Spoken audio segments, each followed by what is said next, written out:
Lebanon border पर भीषण बमबारी हुई है। आईडीएफ का बॉर्डर इलाकों पर लगातार हमला हुआ है। हिजबुल्लाह लड़ाकों के होने की खबरों के बाद ये हमला हुआ है।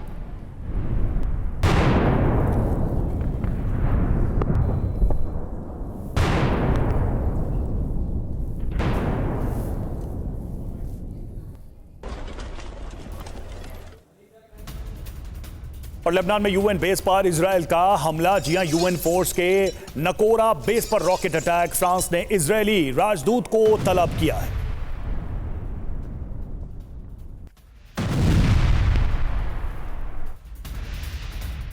और एक और बड़ी खबर, लेबनान बॉर्डर के पास भयंकर जमीनी जंग चल रही है। हिजबुल्लाह आईडीएफ के बीच भीषण फायरिंग हुई है। गोलीबारी और इलाके से धमाके से इस पूरा इलाका दहलता हुआ दिख रहा है। तस्वीरों में आप देख रहे हैं हिजबुल्लाह और आईडीएफ के बीच में ये फायरिंग हो रही है। आमने सामने की फायरिंग में गोलीबारी हुई है और धमाके से ये पूरा इलाका इस तरह से हो चुका है।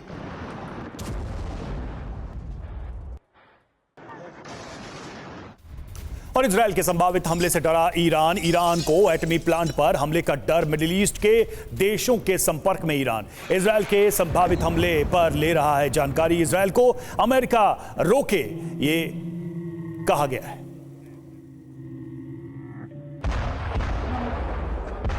तो देखिए, मिडिल ईस्ट के देशों के संपर्क में ईरान है और लगातार वो कह रहा है कि इजरायल पर दबाव बनाया जाए। इजरायल के संभावित हमले पर वो जानकारी भी जुटा रहा है और अमेरिका से ये अपील कर रहा है कि इजरायल को रोका जाए किसी भी बड़े हमले से।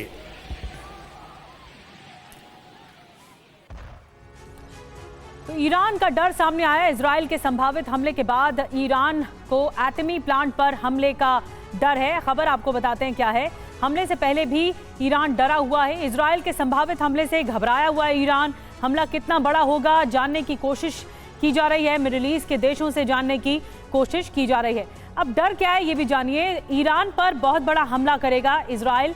एटमी ठिकानों पर हमले करेगा। ईरान के तेल डिपो पर भी हमले किए जा सकते हैं। ईरान के बड़े शहरों को निशाना बनाया जा सकता है। अमेरिका से क्या गुहार लगाई गई है? हमलों पर अमेरिका इजरायल से बात करे, एटमी ठिकाने, तेल डिपो पर हमला न करने के लिए राजी करे। यूएई, बहरीन, कतर ने भी अमेरिका से बात की है। अब अमेरिका क्या कर रहा है ये भी आप देखिए। इजरायल से हमलों पर बात कर रहा है अमेरिका। ईरानी हमले का कैसे जवाब दें, चर्चा जारी है। बाइडेन नहीं चाहते एटमी और तेल डिपो पर हमले हों, इसलिए रणनीति बनाई जा रही है। अब सबकी चिंता क्यों है इस ओर? ईरान दुनिया में बड़ा तेल उत्पादक देश है और तेल डिपो पर हमले से बड़ा संकट आ जाएगा। दुनिया के कई देशों में जो सप्लाई होती है वो सप्लाई लाइन बाधित होगी। तेल डिपो नष्ट होने से दुनिया के देश प्रभावित होंगे और सबसे ज्यादा तेल को लेकर दिक्कत होगी। और हमारे साथ खास मेहमानों का एक पैनल जुड़ा हुआ है इस वक्त। मेजर जनरल रिटायर्ड संजय मेसन साहब जुड़ रहे हैं हमारे साथ रक्षा विशेषज्ञ के तौर पर। प्रोफेसर अमिताभ सिंह हमारे साथ जुड़ रहे हैं विदेश मामलों के जानकार के तौर पर। महेश सचदेव जी हमारे साथ जुड़ रहे हैं पूर्व राजदूत के तौर पर। तेल अवीव से हमारे साथ मनीष झा कुछ ही देर में जुड़ेंगे, उनके पास चलेंगे। लेकिन मेसन सर, मैं आपसे स्टार्ट कर रही हूँ इस चर्चा की कि जिस तरह से इस वक्त समीकरण आप देख रहे हैं कि ईरान डरा हुआ है और हम वजह भी बता रहे हैं कि क्यों डरा हुआ है, लेकिन ईरान से ऐसा लगता है ज्यादा डरा हुआ अमेरिका है, क्योंकि अगर ईरान पर अटैक होता है तो बहुत ज्यादा दुनिया बाधित हो जाएगी उन वजहों पर जो ईरान कनेक्टेड है, मसलन तेल के इश्यूज पर। और देखिए, आपने बड़ा उचित सवाल उठाया है। पहली बात, अगर हम ये बोलें कि ईरान डरा हुआ है या अमेरिका डरा हुआ है, वो शायद शब्द गलत हो जाएगा। सब चिंतित और गंभीर जरूर हैं।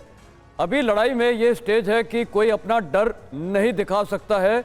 उनको ये दिखाना है कि वो ताकतवर देश है, जिस प्रकार ईरान अपने प्रॉक्सीज को यूज़ कर रहा है और हिजबुल्लाह को वापस रिवाइव करने की कोशिश कर रहा है। और खमेनी के भी स्ट्रॉन्ग स्टेटमेंट्स आ रहे हैं कि हम भी तगड़ा जवाब देंगे। तो कहने का मतलब डर से ज़्यादा मैं बोलूँगा सब चिंतित में है।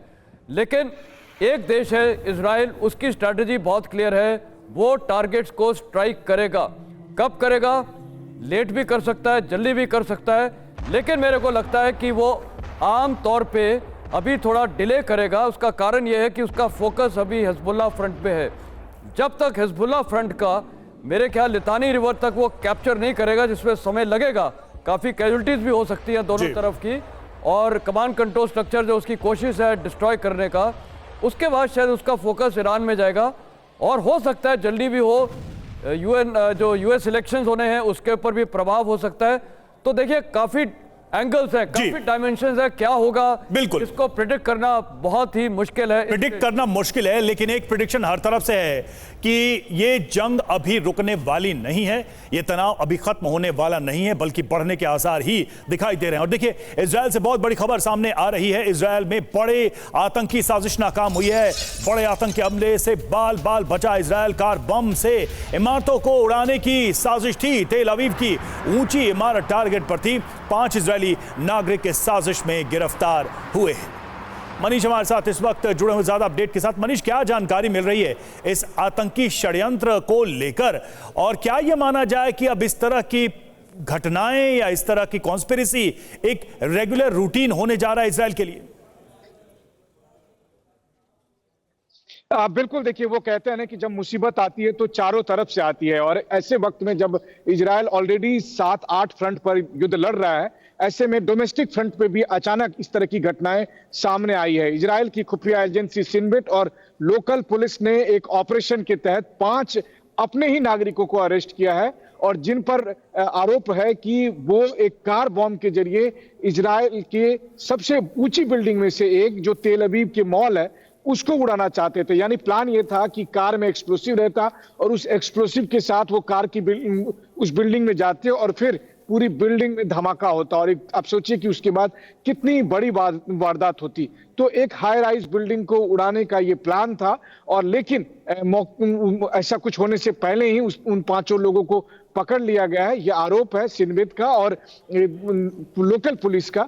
और ऐसी स्थिति में आप सोचिए कि जब इस तरह की घटनाएं काफी हो रही है, 2 दिन पहले ही हमने दिखाया था कि किस तरह से एक व्यक्ति ने चाकूबाजी की थी, वहीं दूसरी तरफ जेरूसलम में भी सिक्योरिटी फोर्सेस पर अटैक किए गए थे। ये सब कोई और नहीं है बल्कि इजरायली नागरिक है। बस ये है कि वो अरब मुस्लिम लोग हैं जो कि इजरायल में रहते हैं, लेकिन उन्हें लग रहा है कि अब ऐसी जगह पर वो टेरर एक्टिविटी में ज्यादा शामिल होने, जो वाकई उनके लिए चुनौती की बात है। मनीष, एक और बड़ी खबर आप ही की दी हुई है, क्योंकि आप जिस तरह से बता रहे हैं कि इजरायल पर आतंकी हमले की साजिश को नाकाम किया गया, बड़ी खबर एक और ये है कि ईरान पर बहुत बड़े की हमले की तैयारी कर रहा है इजरायल, और दुनिया को संदेश देने वाला हमला चाहता है इजरायल। ये तैयारी चल रही है। पूरी तैयारी के बाद ईरान पर अटैक होगा, हमला होगा, जो सूत्र बता रहे हैं। इजरायल के सामने ईरानी एयर डिफेंस सिस्टम बड़ी चुनौती है। ईरानी एटमी ठिकाने पर तैनात है S-300 SA-22 डिफेंस सिस्टम, और ये एक तरह से चुनौती है कि अगर इजराइल करेगा भी हमला तो ये डिफेंस सिस्टम रोकेगा उन हमले को, या रॉकेट या मिसाइल हमलों को। एक और बड़ी खबर, ईरान ने रूस से लिए हैं एयर डिफेंस सिस्टम। 100 मील की दूरी से लड़ाकू विमानों को निशाना बनाने में ये सक्षम है। ईरान के पास खोरदाद और बाबर 373 डिफेंस सिस्टम भी मौजूद है। हमले के 12 दिन बाद भी ईरान पर हमला नहीं हुआ है। जो हमला ईरान ने इजराइल पर किया, उसके 12 दिन बाद भी कुछ भी नहीं किया गया अभी इजराइल की ओर से। कब किया जाएगा, लेकिन बड़ा सवाल है। मनीष हमारे साथ मौजूद हैं। मनीष, ये भी बहुत महत्वपूर्ण है कि एक तरफ तो इजराइल स्ट्रैटेजी बना रहा है कि ईरान पर हमला होगा, तैयारी की जा रही है, लेकिन ये जो डिफेंस सिस्टम है ईरान का, वो एक तरह से अड़ंगा डाल सकता है या रोड़ा बन सकता है, इजराइल के हमले नाकाम कर सकता है। बिल्कुल, देखिए 1 अक्टूबर को ईरान ने करीब 200 बैलिस्टिक मिसाइल से इजराइल पर हमला किया था, और पिछले 12 दिन से अगर आप मैं कहूं तो एक एक पल इजराइल बदला लेने की फिराक में है।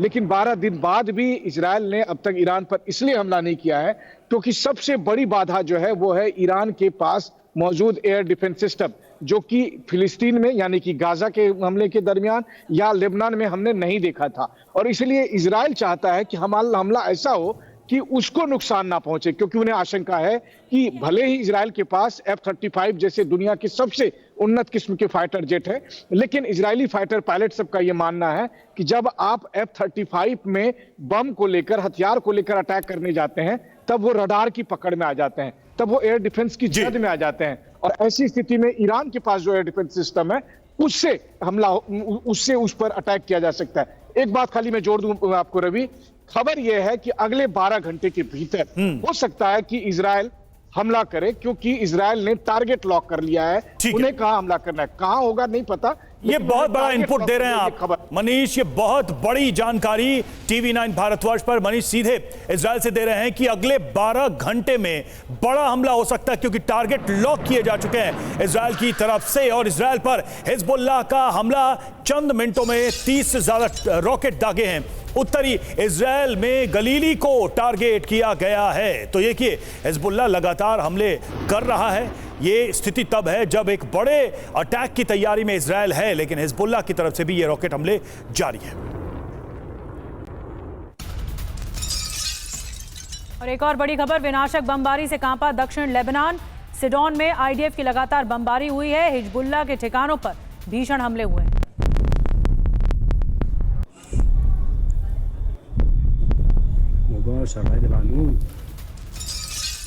और इजराइल को ईरान ने दी है बड़ी वार्निंग। एटमी ठिकानों पर हमले को लेकर यह वार्निंग दी गई। एटमी ठिकानों पर हमले की न सोचे इजराइल, नई सैन्य रणनीति पर सोचेगा ईरान। अयतुल्लाह खमेनेई के वरिष्ठ सलाहकार का यह बयान सामने आया है। इजराइल को चेतावनी दी गई है। जी हाँ, तो मिडिल ईस्ट में इजराइल वर्सेस ईरान स्थिति देखिए कितनी तनावपूर्ण है। ईरान ने क्या कहा है, एटमी ठिकानों पर हमला न करे इजराइल, ये ईरान की तरफ से कहा गया। हमले के बारे में सोचेगा भी नहीं ईरान, अगर उस पर हमला हुआ तो कार्रवाई की जाएगी। जी हाँ, बड़ी धमकी क्या है आपको बता दें, परमाणु ठिकानों पर हमले ठीक नहीं है, ये कहा जा रहा है। ईरान कुछ भी करने के लिए आज़ाद है। देखिए, ईरान की तरफ से लगातार धमकाया जा रहा है। ईरान सैन्य रणनीति पर विचार करेगा, ये भी कहा जा रहा है। सैन्य रणनीति के अलावा कोई दूसरा विकल्प नहीं है, ये ईरान की तरफ से कहा गया है। बयान किसका? खमेनेई के वरिष्ठ सलाहकार कमाल खर्राजी का ये बयान है। बड़ा सवाल क्या है कि ईरान इजराइल में सीधी जंग क्या तय है? क्या सीधे दोनों देश टकराएंगे? और इस पर ही अमिताभ जी से सवाल मैं करना चाहूंगा। अमिताभ जी, अब जो ईरान कह रहा है इजराइल को ये न करें, वो न करें, यहां हमले न करें, जिस दिन रॉकेट से इजराइल के ऊपर बारिश की थी ईरान ने, क्या इसके कॉन्सिक्वेंसेस ईरान को नहीं पता थे? क्या अब चिड़िया नहीं उड़ गई है? अब ये सब करने से क्या होगा? देखिए, अगर आप देखें, जो अप्रैल में भी अटैक हुआ था उसमें कैजुअलिटीज़ मिनिमम हुई थी। टेलीवाइज करके वो अटैक किया गया था कि वो सतर्क हो जाएं। लेकिन ये जो दूसरा हमला हुआ जिसमें 180 मिसाइल फेंकी गई आज से 12 दिन पहले, उसमें भी कैजुअलिटीज़ मिनिमम हुई है। जो इनके सलाहकार हैं या जो देश ये मानते हैं कि इजराइल के साथ अन्याय हो रहा है, वो भी ये चाहते हैं कि कोलैटरल डैमेज हो, यानी ऐसे इस्टेब्लिशमेंट में किए जाए जहां से तेल के भंडारण को या उसके प्रसंस्करण को या जो एटॉमिक हथियार जहां बनाए जाते हैं या एटॉमिक फैसिलिटीज़ हैं उन पे बॉम्ब न किया जाए। ये अमेरिका बहुत खुलकर पहले भी कह चुका है और अब भी कह रहा है। लेकिन अमेरिका के कहने का क्या हुआ है अब तक? मतलब अगर इसको जमीन पे, धरातल पे जो सच्चाई है उसकी बात करें तो क्या हुआ है अमेरिका के कहने पे? मैं वही कह रहा था कि इजराइल की ये स्ट्रैटेजी है किसी तरह ये वॉर एस्केलेट हो और अमेरिका भी इसके जद में आए, क्योंकि अमेरिका ने एक तरह से आप देखें तो इजराइल की सिक्योरिटी को अंडरराइट किया है। कई सारे जो मिसाइल दागे गए थे 12 दिन पहले, उसमें से कई सारे मिसाइलों को अमेरिका ने टैकल किया है। तो इजराइल ये चाहता है कि ये जो वॉर है विस्तृत हो और फुल एंड फाइनल हो। लेकिन ईरान में अभी भी इंटरनल ऑपोजिशन बहुत है खामेनेई के खिलाफ। वहाँ गरीबी है, यानी इन्फ्लेशन है, भूखमरी के कगार पर बहुत लोग हैं। तो ऐसी स्थिति में अगर वहाँ पर अटैक होता है और लार्ज स्केल डिस्ट्रक्शन होता है, उनकी इकोनॉमी को खतरा होता है, तो ये हो सकता है कि वहाँ भी पब्लिक रिबेलियन करे। मतलब बड़ी बात आपने कही अमिताभ सर कि वहां पर भी अंतर्विरोध इतना है कि वो ही ईरान को एक तरह से बहुत भारी पड़ रहा है। अब देखना होगा कि आगे की रणनीति क्या होती है। एक और बड़ी खबर, फिर बाकी मेहमानों के पास चलेंगे। इजराइल पर हिजबुल्लाह का बड़ा अटैक हुआ है। हिजबुल्लाह ने गलीली पर 80 रॉकेट दाग दिए हैं। हायफा और एकरे को भी निशाना बनाया गया है और इसके अलावा हिजबुल्लाह के हमलों में भीषण आग भी लग गई।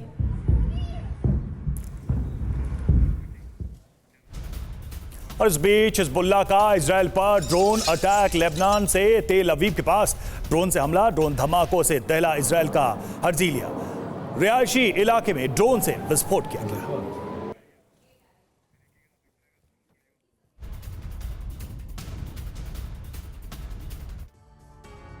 और आखिर कैसे ईरान की वजह से दुनिया में तेल संकट आ सकता है, इसके लिए ईरान के तेल भंडार की आपको डिटेल बताते हैं कि कहां कहां तक तेल जाता है। ईरानी तेल डिपो पर हमला हुआ तो दुनिया में एक बड़ा संकट और ज्यादा गहराएगा। तेल भंडार दुनिया के कुल तेल का 9.5% तक है। ईरान के। इसके अलावा 157 अरब बैरल विश्व में चौथे नंबर पर आता है ये जो तेल भंडार है। बिल्कुल, तेल उत्पादन की बात करें 44 लाख बैरल प्रतिदिन तेल उत्पादन है। विश्व में 7वें स्थान पर ईरान है तेल उत्पादन के मामले में, यानी कि बड़ा हिस्सा है तेल उत्पादन का। तेल की खपत की बात करें 18 लाख बैरल प्रतिदिन खपत भी है तेल की, और तेल निर्यात 19 लाख बैरल प्रतिदिन, उत्पादन का 43% निर्यात करता है ईरान। महेश सर, मैं आपके पास आ रही हूँ क्योंकि देखिए कूटनीतिक चाल भी बहुत ज़रूरी है। तो ऐसा नहीं है कि इजराइल ईरान पर जब हमला करेगा तो उसको भी कॉन्सिक्वेंसेज या रेपोकेशंस पता होंगे कि आगे क्या हो सकता है। ईरान ने जो करना था वो कर दिया, मिसालें दाग दी, लेकिन नजरें अब इजराइल पर है, क्या करेगा? क्या इन पहलुओं को सोचा जाएगा कूटनीतिक तौर पर? इजराइल को इन पहलुओं पर भी सोचना ज़रूरी होगा, क्योंकि विश्व अर्थव्यवस्था के ऊपर अगर इस तरह से कोई संकट आता है, या जो इजराइल के मित्र देश खाड़ी में हैं उनके ऊपर कोई संकट आता है, तो ये इजराइल के हित में नहीं होगा। इजराइल वैसे ही अलग थलग पड़ा हुआ है, विश्व में उसकी निंदा हो रही है। तो अगर तेल का दाम बढ़ता है, या सप्लाई चेन टूटती हैं, या न्यूक्लियर रेडिएशंस होते हैं, या खाड़ी के देशों में जो लोग बसे हुए हैं, जो संस्थाएं हैं जो कि तेल के तंत्र हैं, उनको नुकसान होता है, तो इसका खामियाजा इजराइल को ही भुगतना होगा एक तरह से। और इसके लिए इजराइल तैयार नहीं है। हालांकि वो दिखाता है कि उसको विश्व की में निंदा की कोई परवाह नहीं है, लेकिन अंततः जा करके उसको अमेरिका के चुनाव को लेकर के बात। अच्छा अमिताभ सर, ये जो सचदेव सर कर रहे हैं उससे थोड़ा सा अलग एक सवाल मैं करना चाहता हूं। ये सवाल कितना सही होगा आप बता पाएंगे? इस आपदा में अवसर किसके लिए होगा? अगर तेल संकट की स्थिति होती है तो क्या रूस जैसे देशों के लिए एक बाजार नहीं खुल जाएगा? हमें याद है कि वॉर के समय रूस का तेल खरीदने के लिए कई देश, जिसमें भारत भी शामिल था, उनके लिए एक अवसर बना, रूस के लिए एक नया मार्केट खुला। क्या ये कोई विकल्प हो सकता है? देखिए, पहले ही से अमेरिका ने ईरान पे, वेनेजुएला पे सैंक्शन किया हुआ है। अगर ईरान में अगर ऑयल प्राइस बढ़ते हैं ईरान पर अटैक होने पे, तो अमेरिका ये चाहेगा किसी न किसी तरह वेनेजुएला के मार्केट को खोला जाए। हालांकि वहाँ की पॉलिटिक्स में भी काफ़ी पेंच है, लेकिन जो स्थिति बन रही है उसमें अभी अमेरिका ये नहीं चाहता कि इन्फ्लेशन हो, और इसका फ़ायदा अगर इनडायरेक्टली देखें रूस यूक्रेन वॉर से भी, तो अमेरिका को ज़्यादा हुआ है। क्योंकि LNG जो पहले मिडिल ईस्ट से आती थी, रशिया से आती थी, अब वो मिडिल ईस्ट से आने लगी और ज़्यादातर अमेरिका से आने लगी। शेल ऑयल की डिस्कवरी के बाद ऑयल प्राइस को कंट्रोल किया गया है, तो अमेरिका भी तेल उत्पादन बढ़ा देगा। फ़ायदा इसमें अमेरिका का ही है, चाहे वो आयुध के मामले में हो, चाहे तेल के मामले में। लेकिन एक बात तो स्पष्ट है कि इन्फ्लेशन इमीडिएट होगा, यानी हम सब उसकी जद में आएंगे। और अमेरिका में चुनाव होने वाले हैं। अगर इन्फ्लेशन ऑलरेडी वहाँ एक प्रॉब्लम बना हुआ है पिछले 2 साल से, अगर वहाँ इन्फ्लेशन होता है तो अगले महीने जो चुनाव होने वाले हैं, बिल्कुल उसका डायरेक्ट इम्पैक्ट। एक बड़ी खबर है सर, मैं फिर उसके बाद आपके पास आ रही हूँ। हिजबुल्लाह की इजराइल को बड़ी धमकी। हिजबुल्लाह ने वॉर वीडियो जारी करके चेतावनी दी है। इजराइल पर बड़े हमलों का वीडियो जारी किया गया है।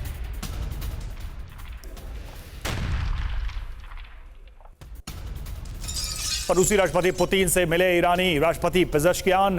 तुर्कमेनिस्तान में पुतिन और पेजेश्कियान के बीच मुलाकात। मिडिल ईस्ट के हालात पर दोनों के बीच चर्चा। जंग में रूस सक्रिय भूमिका निभाए, पेजेश्कियान ने कहा। और देर रात उत्तरी तेल अवीव पर ड्रोन अटैक भी हुआ है। कई ऊंची इमारतों को ड्रोन से टारगेट किया गया। हमले के बाद इलाके में अफरा तफरी मची हुई।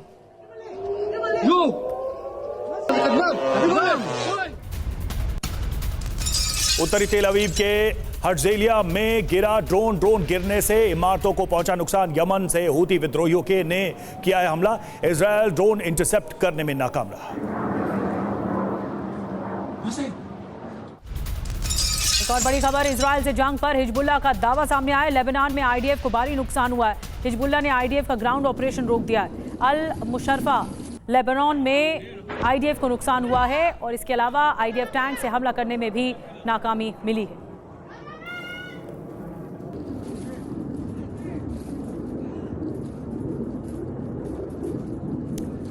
और महसन साहब, मैं आपके पास आ रही हूँ। पुतिन और पेजेश्कियान की जो मुलाकात है उसके क्या मायने आप निकालेंगे? अब एक मैसेज क्या जाएगा पूरी दुनिया में? और देखिए, तुर्कमेनिस्तान एक बहुत बड़ा इंपॉर्टेंट देश है, और क्योंकि ये बॉर्डर करता है अफगानिस्तान के साथ, और लेफ्ट में कैस्पियन सी है, और उसके नीचे आ जाता है जो कैस्पियन सी के नीचे ईरान और बगल में फिर अजरबैजान अर्मेनिया। तो मेरे ख्याल तुर्कमेनिस्तान के साथ जो ये एक मीटिंग हुई है उनके राष्ट्रपति के साथ, अहमियत ये लिखती है। देखिए आज सबसे ज़्यादा चिंता रशिया को किसकी है, आपको पता है फिलहाल उनके ऑडिटोरियम में और 2-3 बार हमले हो चुके हैं, आईएस ने किया था और कई जो टेररिस्ट थे वो बल्कि सेंट्रल एशियन रिपब्लिक से थे। तो मेरे ख्याल इन लोग को भी एक मैसेज है कि वो एक इस्लामिक टेररिज्म जो वहाँ से कोशिश की जा रही है सेंट्रल एशियन रिपब्लिक्स खासकर तजाकिस्तान, तुर्कमेनिस्तान, उज़्बेकिस्तान के इलाके से, वो शायद वहाँ पर थोड़ा कंट्रोल करना चाहिए, क्योंकि आज रूस के लिए भी ये बहुत बड़ी प्रॉब्लम है कि वो भी 2 वॉर फ्रंट लड़ रहा है, एक तो यूक्रेन के साथ, लेकिन जो इंटरनल उसके ऊपर कई बार अटैक्स हुए हैं, आपको हाल ही में पता है 1-2 महीने पहले हुए थे, तो शायद एक वो भी मैसेज होता है। और जहाँ तक ये इस युद्ध का सवाल है जो आपने बताया कि कुछ मिसाइल्स वगैरह आ रही हैं कैस्पियन सी से आएंगी वो ईरान के लिए, तो हो सकता है वो वेस्टर्न फ्लैंक का प्रोटेक्शन तुर्कमेनिस्तान और कजाकिस्तान से हो सकता है, मेरा अनुमान यही है। ठीक है, बिल्कुल ये कोशिश ये भी हो रही है कि ईरान की तरफ से कि बड़े और ताकतवर सहयोगियों को साथ लिया जाए जिसमें रूस शामिल है, तो ऐसे में एक संतुलन बना रहेगा। लेकिन सवाल यही है कि क्या इन सब से इजरायल रुकने वाला है। आप सबका बहुत बहुत शुक्रिया इस चर्चा में शामिल होने के लिए।